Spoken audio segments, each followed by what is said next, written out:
China was a closed country until like late 70s.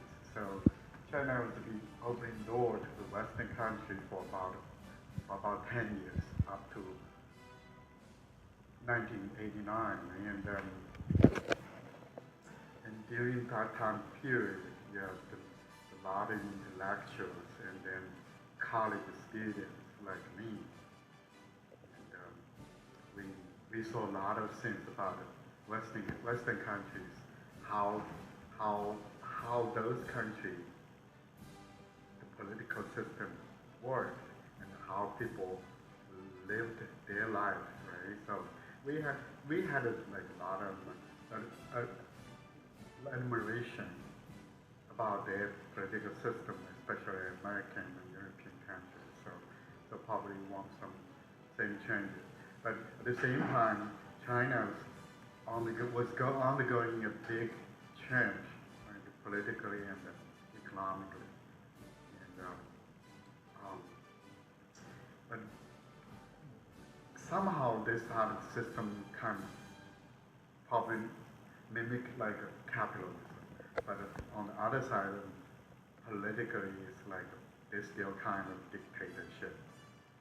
And but this thing just create a lot of unfairness, right? The people in the power, they have the power, then they can do really well economically. But regular people, you don't have anything, you don't have power, then you just can't advance. And this kind of thing creates a lot of resentment. A lot of people angry, upset, whatever you say. And then there was two political leaders, like probably you heard like then Communist Party Secretary General called Hu Yaobang.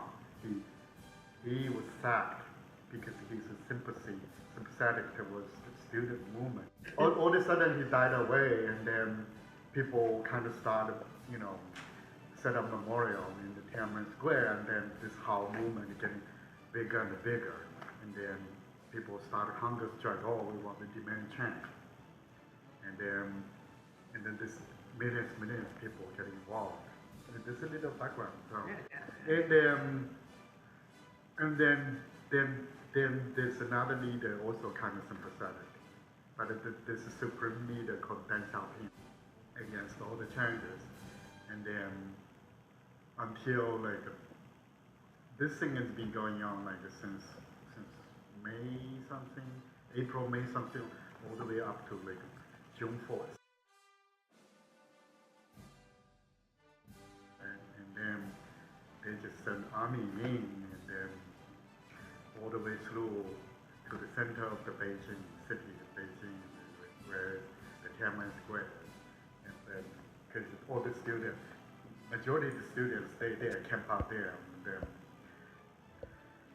and they send the tanks, columns of tanks, armored personnel carriers, and the armed soldiers, and probably tens of thousands, and then well, I don't think they meant to kill people, but they met some resistance, and then they shot the way in.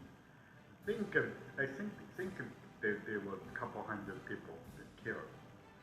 I heard somebody between 300, 400. But personally, I didn't.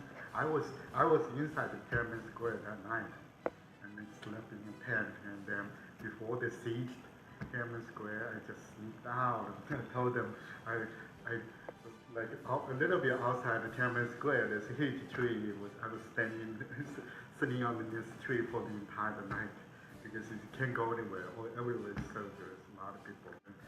I don't think there's a big killing inside Tiananmen Square, but the surrounding area, especially on the western route coming in the city, there's a lot of killing.